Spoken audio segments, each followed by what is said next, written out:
Mədəsi ağrıyan bir insan düşünün.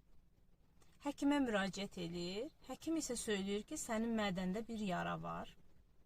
Və bu yara sənin uzun müddət qəbul elədiyin bəzi zərərli qidaların təsirindən yaranıb.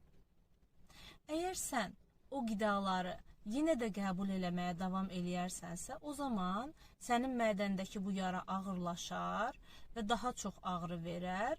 O cümlədən daha da ağır xəstəliklərə, məsələn, mədəndə deşilməyə, şişə, hətta ölümə belə səbəb olacaq xəstəliklərə gətirib çıxarar.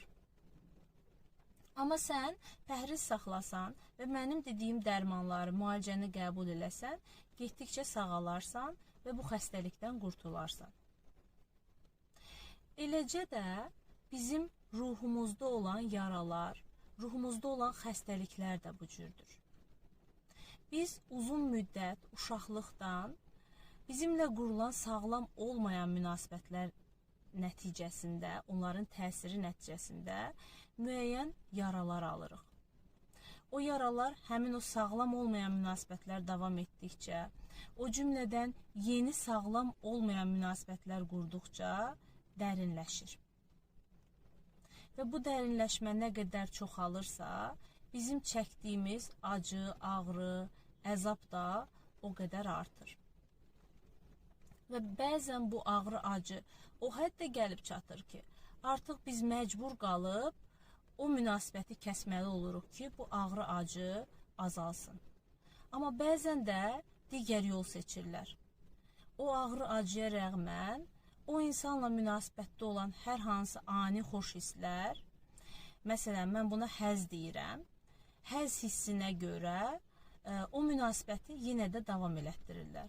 Və düşünürlər ki, bu insan məni sağalda bilər. Çünki o ani xoş həzz verir. Halbuki o insanın sənə verdiyi o ani xoş həzz əslində o zərərli yeməyin ağza qoyularkən verilən dadına bənzəyir, dad hissinə. Anlıq olan bir dad hissidir. Amma sonra o sənin mədənə getdikcə, sənə nə qədər ağrı, acı verirsə, eləcə o insanla olan o ani həzz hissindən sonra olan o münasibət də, təsir də sanki buna bənzəyir. Yəni ağrı, acın daha da artır və yaran daha da dərinləşir. Bu səbəbdən də bilməlisən ki, bir insan əgər səndə yara açırsa, bir insan əgər səndə olan yaranı dərinləşdirirsə, onun ağrı, acı verməsinə səbəb olursa,